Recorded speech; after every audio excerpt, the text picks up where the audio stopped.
Our programs offer many languages. Please visit suprememastertv.com/schedule.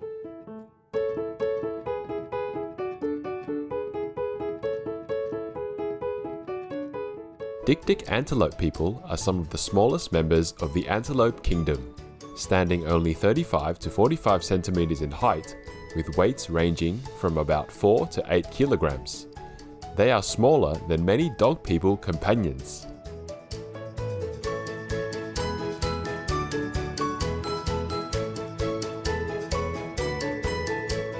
Please continue watching to find out more.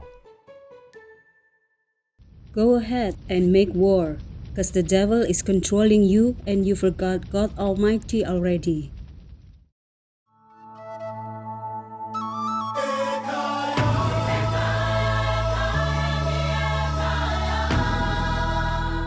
Habari, that means a friendly hello in Kiswahili, one of the languages of East Africa. My name is Wangai, and I'm a cheerful vegan boy from the Dik-Dik Antelope Kingdom.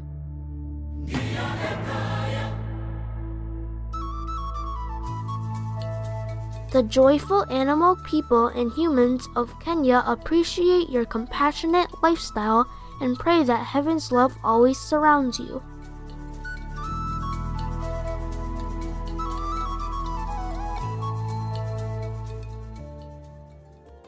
Welcome to our show titled The Adorably Tiny Dik-Dik Antelope-People. Today, it is my honor to introduce to you one of the ruminant people species that resides in this unique African country, celebrated for its vast wilderness and rich biodiversity. If you have ever watched the movie The Lion King, then you might recognize some of our neighbors living with us on these grassy plains, including lion people, elephant people, giraffe people, and many more wonderful beings.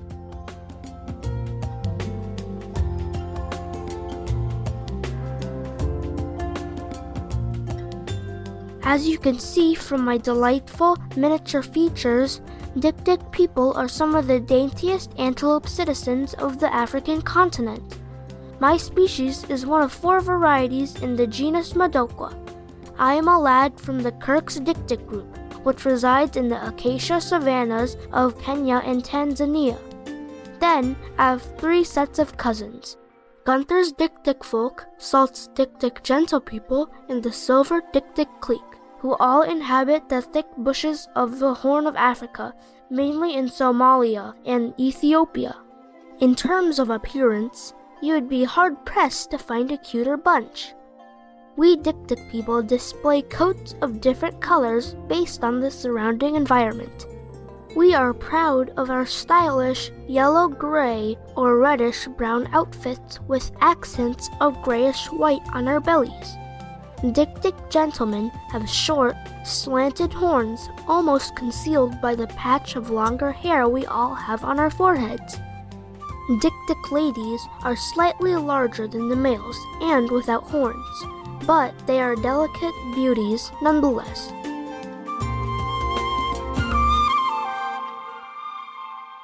We have white markings around our large eyes, which not only enhance our good looks, but reflect light inward to help us see better at night. After all, we are nocturnal, so this feature comes in handy. We also have what looks like a black spot in front of either eye. This location is the source of our scent. A gland there secretes a dark, sticky substance for marking our territory. So, if you ever catch sight of us rubbing our faces against stems and twigs, you'll know we are leaving messages that only fellow Dik-Dik people can understand. It's a language all our own.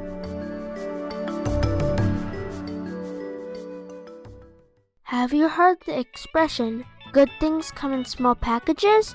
Well, whoever said that must have been thinking about us. Indeed, we are some of the smallest members of the Antelope Kingdom, standing only 35 to 45 centimeters in height with weights ranging from about 4 to 8 kilograms. We are smaller than many dog people companions. There is also a saying that size doesn't matter, but we politely disagree. Because of our slight stature, Kirk's Dik-Dik people prefer expansive bush country with low foliage. It is easier for us to move about and forage there compared with wetlands or forests where the plants are taller.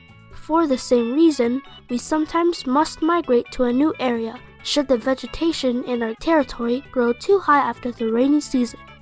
To be sure, our petite size plus incredible agility and extreme cuteness are the trademark characteristics of Dik-Dik people.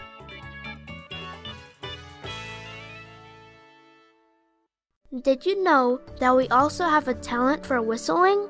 Well, it's not your typical whistle, but every one of us can make a high-pitched, nasally zick-zick sound through our long and tubular snout. We do this whenever we are alarmed to alert our neighbors. And, you guessed it, this signature noise was the inspiration for our unusual name.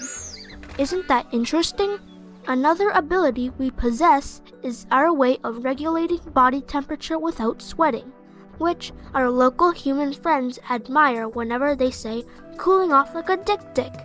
Truly, this physiological adaptation is one of a kind and an excellent design.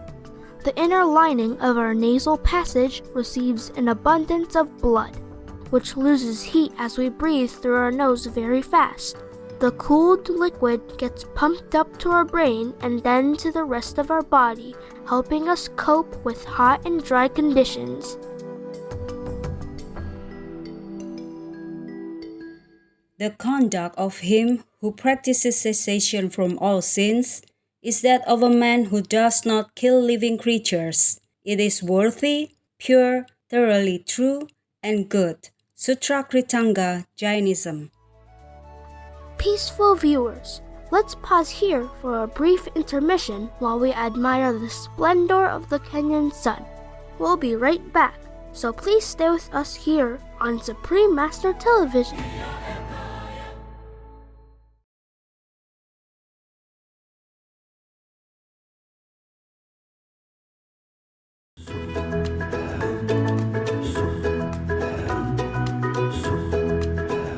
Welcome back to our program, the adorably tiny Dik-Dik Antelope-People on Supreme Master Television. Let's unearth some more intriguing facts. I already told you about my diet, but did you know that all Dik-Dik people are vegans? One of our favorite pastimes is munching on delicious shoots and berries found in our native scrublands. In addition, our tapered snout helps us reach the tasty leaves nestled between the thorns of acacia trees. Never underestimate a Dik-Dik person's appetite. Our small body requires a high energy intake per kilogram, so we eat more for our proportions than our larger mammalian brothers and sisters. Our stomach has 4 chambers, and we chew the cud regurgitated from the first section for enhanced digestion and nutrition. Perhaps you are surprised to learn that my kind, the peaceful-hearted people of the Dik-Dik Antelope Kingdom, do not sweat, despite living under the blazing Kenyan sun. But there's more. We also drink very little water. How is that possible, you may ask? The answer is a combination of several strategies that conserve energy and moisture. For one, our metabolic rate is lower than normal for animal people our size. We rest in the shade during the hottest part of the day and are busy after dark. But the key element is our selective and benevolent vegan diet. Most of the water we need comes from succulent plants and healthy green foliage. We get food and drink at the same time. Since we are so tiny, how do you think we protect ourselves in the wild? We often hide in low, dense bushes or dry rocky stream beds with good cover when seeking safety. Our dusty-colored coats help us blend in easily with our surroundings. Other means include our exceptional vision, which allows us to spot threats from afar, our famous whistle, which warns of potential danger, and our skill in running zigzag at up to 40 kilometers per hour. But our first instinct is to rely on our God-given camouflage. As you may have heard, Most African antelope people live in herds, mainly for the safety found in numbers. We Dik-Dik folk, however, have a penchant for being different. Instead of forming large groups, we prefer to live in pairs and enjoy the company of our one true love. Once a couple has established its territory, the mama can bear a single offspring twice per year, at the beginning and end of the rainy season. She takes responsibility for feeding her baby while both parents provide protection and instruction in the ways of the world. After about 7 months, the youngster is told to leave home and find a mate in another territory. It may sound like tough love, but it's a divine plan that has served us well for millions of years. We Dik-Dik people are considered some of East Africa's most unusual, gentle, and beautiful species. We love our habitat and the simple lives we lead. Sadly, I must report a few tragedies we have endured in recent years. Of course, life on Earth is never completely free of trouble, but it seems that the biggest threat facing us now is people. For example, vast swaths of countryside have been destroyed due to human-caused climate change. Even more heartbreaking for us is the loss of loved ones killed for their skin and body parts. Some consumers want accessories and jewelry made from our bones and horns. Many others are interested in suede gloves and bags, but this is a terrible injustice. My Dik-Dik brothers and sisters do not deserve to become raw materials. Imagine, we are so small that it takes 2 of our hides to make a single pair of gloves.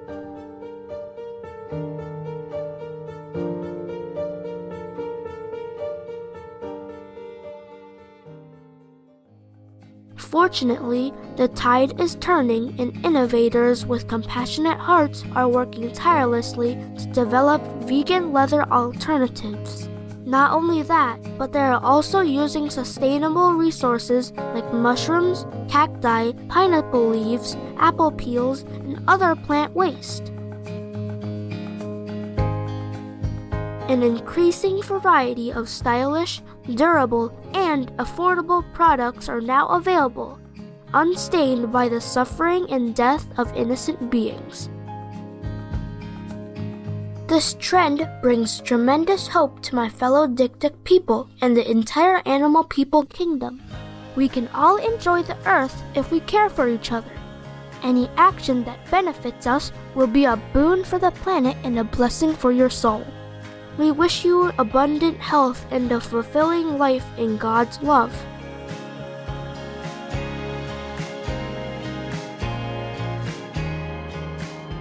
Be vegan, make peace, do good deeds, or you don't like heaven? Attentive viewers, thank you for being with us today.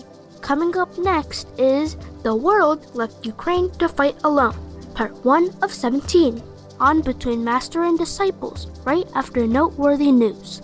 May our days be blessed with unwavering faith and purest joy.